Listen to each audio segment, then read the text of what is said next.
이 당 내에서는요, 이 기회에 조국 전 장관 문제를 좀 매듭을 짓고 가야 한다면서 조국 회고록을 비판하는 목소리도 있었는데요. 그 내용 들어보시죠. 두 가지 얘기를 지금 당내외에서 지적받는 것 같아요. 첫 번째는 꼭 책을 내야만 했느냐라는 게 첫 번째 질문이고, 두 번째는 4.7 재보궐 해서 참패를 했고요. 네. 그리고 지금 현재 대선이 진행을 막 시작했기 때문에 9월 전당대회에서 어떤 결론을 내느냐라는 게 일단 굉장히 중요한 매듭이고요. 이 대목에서 지금 조국 전 장관의 이슈가 조윤 대결과 추윤 대결까지 겹쳐서 굉장히 논란이거든요. 그런 반면에 오늘 오전까지 또 계속 강경파 의원들은요, 조국 사태에 대한 사과는 절대 안 된다면서 공개적으로 반대 입장을 하기도 했습니다. 이미 조국 전 장관이 개인적인 부분에 대해서는 이미 충분히 사과를 했고, 민주당이 이걸 나서서 사과할 부분은 아니다 생각합니다. 오히려 이 사건을 잡고 그렇게 뭐라고 할 게 아니라 윤석열 검찰총장이었던 사람이 자신의 대권을 위해서, 정치적인 야욕을 위해서 자기 상급자를 정치적 희생양으로 삼은 사건이다. 검찰권 남용의 대표적인 사건이다. 저는 오히려 그렇게 이 사건을 그렇게 바라보면서 그 부분을 끊임없이 지적해줘야 된다 이렇게 생각하고 있습니다. 자, 그러니까 이 송영길 대표 같은 경우에는 오늘 대국민 사과를 한다라고 했을 때까지만 해도 글쎄요, 조국 전 장관과는 조금 거리를 두고 내년 대선까지 아마 갈 거다라는 국민들의 여론을 많이 의식했던 것 같은데, 저렇게 얘기를 들어보니까 오전까지도 강하게 반발했던 친문 의원들, 친문들의 의견을 또 무시할 수 없었던 것 같아요. 그래서 조국 전 장관과 같은 잣대로 윤석열 전 총장에게도 가족 수사를 해라, 뭐 이런 식으로 내용이 좀 섞여버린 듯한 느낌이 드는데 어떻게 보십니까?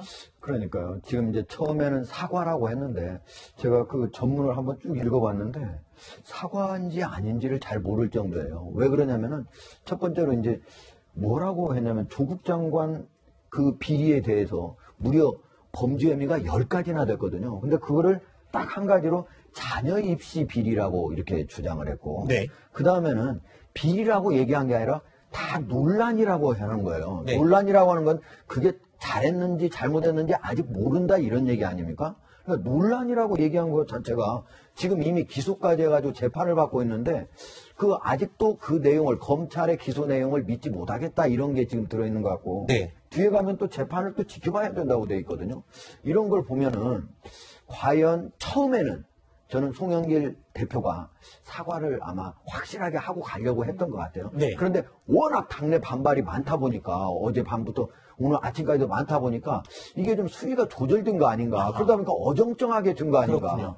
저는 지금 이게 이 조국 전 장관이, 네. 이게 이제 조국 장관이 이게 쓴 책이거든요. 이게 네. 쓴 책인데 여기에 전체 중에 63쪽만 나를 둘러싼 의혹이라고 해서 자기 자신의 어떤 주장을 해놨어요. 근데 제가 한번 쭉 읽어봤는데 어젯밤에 어디에도 내가 무죄라고 하는 증거를 댄 내용은 없어요. 자기의 네. 그냥 일방적인 주장에 불과해요. 네. 근데 그런 상황인데 이게 지금 현재 더불어민주당 내부에서 오늘 송영길 대표가 사과한다고 한 것이 오히려 조국 사태를 둘러싸서 내분을 오히려 일으킨 그런 상황이 됐다. 저는 이렇게 봅니다. 네.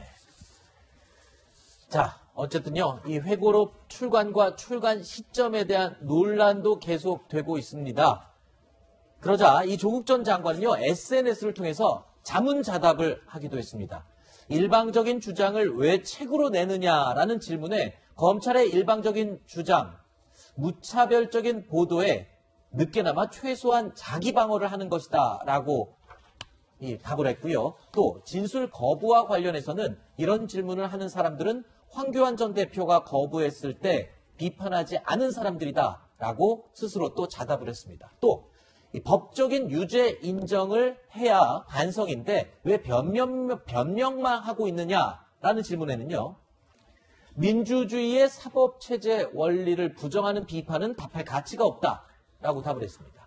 또 회고록을 하필이면 지금 왜 냈냐라는 질문에는 그러면 영원히 침묵을 하라는 것이냐며 반박을 하기도 했습니다. 자, 이렇게 자문자답을 했던 이 조 전 장관 자신의 회고록이 완판됐다는 출판사의 SNS를 공유하면서 주변에 널리 홍보를 하기도 했습니다. 당사자인 조국 전 장관이 논란에 대처하는 그 대응 자세에 대해서 글쎄요. 어떻게 보십니까? 의원님은. 글쎄, 일단 개인으로서 네. 어떤 형사재판을 받고 있는 피고인 개인으로서 헌법상 권리를 주장한다. 나는 진술 거부권이 있고 증언 거부권이 있고 이런 권리를 주장한다. 그건 있을 수가 있어요. 근데 자, 원론으로 돌아가 봐서 검찰이 기소를 했고 정경심 교수에 대해서 1심에서 실형 4년이 선고되면서 법정 구속이 됐고 조국 본인의 동생에 대해 조건 씨에 대해서도 1심에서 실형 1년이 선고돼서 법정 구속이 됐고 항소심 가했고 오촌 조카 이 사모펀드 운영했던 조범동 씨는 1심 항소심 공익징역 4년형이 선고돼서 지금 대법원에 가 있는 중이에요. 네. 그러면 자 검찰에서 혐의가 인정이 된다고 해서 기소를 했고 어떤 판결 어떤 1심 어떤 경우는 2심인데 1심 또는 2심에서 그렇게 실형을 선고까지 할 정도로 중대한 범죄라고 판단을 했는데 그 점에 대해서 법무부 장관을 하셨고 서울법대 현직 교수이고 민정수석을 했던 법률 전문가고 대한민국의 지성이라고 하시는 조국 전 장관께서는 이렇게 많은 법률 전문가들이 유죄라고 판단을 하고 엄중한 범죄라고 판단을 하는 데 대해서 도대체 당신은 어떻게 생각하십니까? 네. 그러면 그 재판을 한 판사들이 비정상적이고 잘못된 판결을 했다고 보십니까? 네. 기소를 한 검사들이 잘못된 기소를 했다고 네. 보십니까? 그 점에 대해서 답을 해야 될 필요성이 있고요. 그다음에 그렇게 유죄 판결까지 나왔는데도 지금 민주당 내부의 친문 의원들이라든지 또 민주당을 지지하는 상당수의 민주당 당원들 같은 경우는 여전히 조국이 무죄다라고 하면서 심지어는 무슨 검찰이 증거를 조작해서 재판을 하고 있는 것이 항소심에서 밝혀지고 있다. 이런 유튜브 무슨 이런 것까지 만들어내고 있어요. 보면.